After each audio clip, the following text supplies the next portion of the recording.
Hello students, आज पढ़ेंगे संधारित्रों का संयोजन। चैप्टर नंबर 4 जो चल रहा था वैद्युत धारिता तथा संधारित्र, इसी में आज पढ़ेंगे संधारित्रों का संयोजन। संधारित्रों का संयोजन का मतलब कि संधारित्र को जोड़ देना। तो अगर दो या दो से अधिक संधारित्र है तो उनको आपस में जोड़ के उनकी धारिता ज्ञात की जाती है। तो उनको कैसे तरीके से जोड़ते हैं? तो दो तरीके से हम लोग जोड़ते हैं। तो पहला है श्रेणी क्रम संयोजन। तो श्रेणी क्रम संयोजन कैसे जोड़ा जाता है वो यहाँ पे चित्र में दिखाया गया है। जैसे हमने मान लिया कि तीन संधारित्र हैं, समांतर प्लेट संधारित्र। एक की धारिता C1, धारिता मतलब हमने बताया धारण करने की क्षमता, आवेश धारण करने की क्षमता। तो पहले संधारित्र की धारिता C1, दूसरे की C2 और तीसरे की है C3। ये तीन संधारित्र थे। हमने तीनों को एक दूसरे से क्या कर दिया, जोड़ दिया है। और किस तरीके से जोड़ा? देखिए, ये पहले का धन प्लेट है और ये ऋण प्लेट। तो पहले का जो ऋण प्लेट है वो दूसरे के धन प्लेट से आके जुड़ा हुआ है। जो दूसरे का ऋण प्लेट है वह तीसरे के धन प्लेट से जुड़ा हुआ है। तो यानी अगर किसी समांतर प्लेट संधारित्र का ऋण प्लेट यानी दूसरा प्लेट अगले समांतर प्लेट संधारित्र के धन प्लेट से जुड़ा हो तो इस प्रकार के संयोजन को बोलते हैं श्रेणी क्रम संयोजन। तो श्रेणी क्रम संयोजन में हर एक संधारित्र का जो दूसरा प्लेट होगा वह अगले संधारित्र के पहले प्लेट से जुड़ा होता है। तो इसका दूसरा इसके पहले से क्या है, जुड़ा हुआ है। इसका दूसरा इसके पहले से जुड़ा हुआ है। तो इस क्रम के को क्या बोलते हैं, श्रेणी क्रम संयोजन। तो ये श्रेणी क्रम संयोजन में तीन संधारित्र जुड़ेंगे। अब हमारी बात आप ये हमेशा याद रखिएगा कि जब भी कोई भी डिवाइस श्रेणी क्रम में जुड़ता है तो उनमें प्रवाहित धारा या आवेश की मात्रा एक ही होती है, क्योंकि एक ही लाइन में जुड़े हुए हैं। अगर हम मान ले यहाँ से आवेश प्रवाहित हो रहा था तो यह Q आवेश इस पे जाएगा, प्रेरण के कारण इस पे माइनस Q हो जाएगा, फिर इसके प्रेरण के कारण इस पे प्लस Q हो जाएगा, फिर प्रेरण के कारण इस पे माइनस Q हो जाएगा, फिर प्रेरण के कारण इस पे प्लस Q होगा, फिर प्रेरण के कारण इसमें माइनस Q हो जाएगा। तो सभी प्लेटों पे आवेश एक समान रूप से समान मात्रा में वितरित होता है। तो श्रेणी क्रम संयोजन में हर एक संधारित्र के प्लेटों पर आवेश एक समान रहता है। तो श्रेणी क्रम संयोजन को आप ऐसे भी कर सकते हैं कि यदि प्रत्येक संधारित्र की प्रत्येक प्लेट पर आवेश की मात्रा एक समान रूप से वितरित हो तो श्रेणी क्रम संयोजन कहलाता है। तो जब आवेश एक समान रूप से है तो क्या अलग होगा? तो श्रेणी क्रम में जो होता है हर एक डिवाइस का जो विभवांतर होता है वो अलग अलग होता है। तो पहले संधारित्र का जो विभवांतर है हमने मान लिया V1, दूसरे का हमने मान लिया V2, तीसरे का हमने मान लिया V3। अब जब विभवांतर अलग है तो कुल विभवांतर ही हम कैलकुलेट करेंगे। तो A से B के बीच कुल विभवांतर, बिंदु A तथा B के बीच जो अलग रहता है वही चीज कैलकुलेट करते। विभवांतर हर संधारित्र का अलग है तो विभवांतर ही कैलकुलेट करेंगे। विभवांतर तो A और B के बीच में कुल विभवांतर हम मान लेते हैं V। तो A और B के बीच में कुल तीन प्रकार से विभवांतर V1, V2, V3, तो तीनों को ऐड कर देंगे, V1 plus V2 plus V3। ठीक, अब से ये संधारित्र की जो विभव होता है, आप जानते हैं कि जो संधारित्र की धारिता C होता है, C बराबर होता है Q बटा V। तो यहाँ से V का वैल्यू निकालेंगे तो V बराबर क्या हो जाएगा, Q बाई C। अब Q की जगह हमने यहाँ पे कैपिटल Q लिखा है, V इधर C इधर, तो Q बाई C। तो यहाँ पे V की जगह क्या लिखेंगे, Q बाई C बराबर V1 की जगह क्या लिखेंगे, Q बाई C1, क्योंकि Q तो है तो इसका मान C1 है, प्लस V2 की जगह क्या लिखेंगे, Q by C2, plus V3 की जगह Q by C3। Q common कर लेते हैं, यहाँ से Q कॉमन तो बचा क्या, 1/C1 plus 1/C2 plus 1/C3।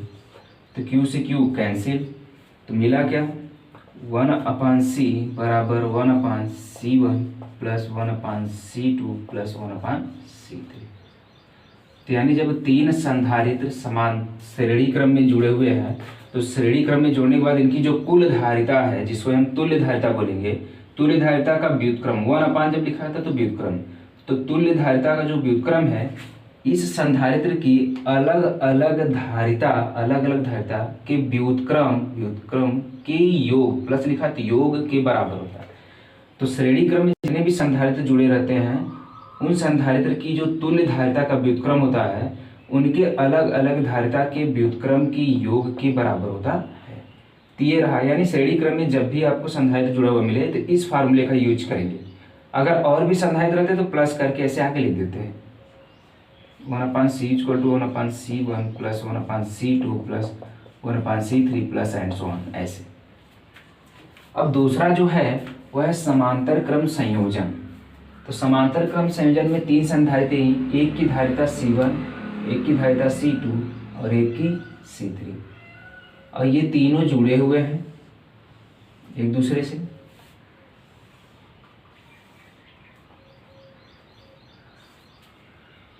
ये बिंदु है A और यह बिंदु है B। तो तीन संधारित्र एक दूसरे से इस प्रकार जुड़े हैं कि सबका जो पहला प्लेट है, सबका प्रथम प्लेट एक ही बिंदु पे आके जुड़ा हुआ है और सबका जो दूसरा प्लेट है वह किसी दूसरे बिंदु पर आके जुड़ा हुआ है।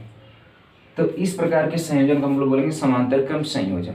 समांतर क्रम संयोजन कब कहेंगे?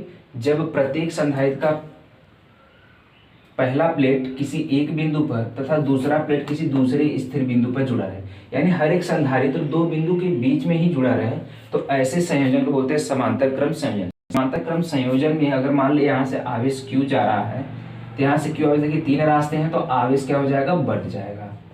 यहाँ पे एक ही रास्ता था तो हर जगह आवेश सेम जा रहा था, यहाँ पे तीन रास्ते हैं तो ये आवेश बढ़ जाएगा। आ गया Q1 और यहाँ पे Q2 और यहाँ पे Q3। तो देखिए आवेश अलग अलग जा रहा है। तो अगर संधारित्रों में जो आवेश का वितरण है अगर अलग अलग हो तो उनको समांतर क्रम संयोजन। अगर संधारित्रों पर आवेश का वितरण एक समान मात्रा में हो तो उसको बोलते हैं श्रेणी क्रम संयोजन। ये कौन सा क्रम संयोजन है? समांतर क्रम संयोजन। और आपको मालूम है कि दो बिंदुओं के बीच विभवांतर हमेशा स्थिर रहता है।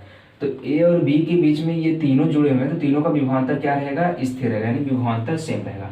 तो ध्यान रहे, श्रेणी क्रम में विभवांतर अलग अलग होता है और समांतर क्रम में विभवांतर सबका एक ही होता है, और वो हमने माना है भी। तो समांतर क्रम में क्या अलग अलग होता है? हर एक संधारित्र का आवेश Q1, Q2, Q3। आवेश अलग है तो कुल आवेश लिख देते हैं, कुल प्रवाहित आवेश।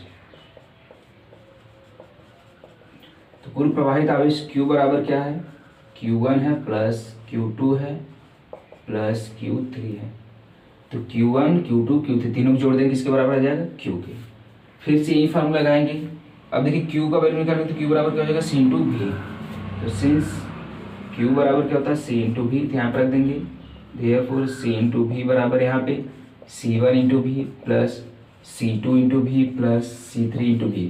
हर जगह V क्यों लिखा है? क्योंकि हर एक संधारित्र का जो विभव है वो एक ही है, वो V है, इसलिए हर संधारित्र के पास विभव V लिखा हुआ। तो C इंटू V, यहाँ से V कॉमन कर लेते हैं तो हो जाएगा C1 प्लस C2 और प्लस C3। तो V से भी कैंसिल, तो क्या मिला? C बराबर C1 plus C2 plus C3। यानी कि समांतर क्रम में जितने भी संधारित्र जुड़े होते हैं उनकी धारिता का योग होता है वो कुल धारिता के बराबर होता है। यानी समांतर क्रम संयोजन की तुल्य धारिता, इसको बोलते हैं तुल्य धारिता, उन संधारित्रों के धारिताओं की योग के बराबर है। तो ये रहा श्रेणी क्रम संयोजन तथा समांतर क्रम संयोजन। उम्मीद है समझ में आया होगा आपको। स्टूडेंट्स, ये संधारित्र तथा धारिता वाला चैप्टर खत्म हुआ। आज मैं इस चैप्टर का और इसके पिछले वाले चैप्टर का भी नोट्स अभी नहीं मिला आप लोगों को। मैं नोट्स का लिंक जो PDF का लिंक मैं वीडियो के डिस्क्रिप्शन में डाल दूंगा, वहाँ से आप लोग क्लिक करके डाउनलोड कर लेंगे। वो टेलीग्राम पे जाके खुलेगा, वहाँ से डाउनलोड करके आप उसको नोट्स बना लेंगे। तो सारे चैप्टर का नोट्स आप लोग बनाते हुए पढ़ेंगे तो ज़्यादा क्लियर रहेगा। अब मैं अगला चैप्टर पढ़ाऊँगा नेक्स्ट वीडियो में, जो कि वैद्युत चालन स्टार्ट होगा। Thank you.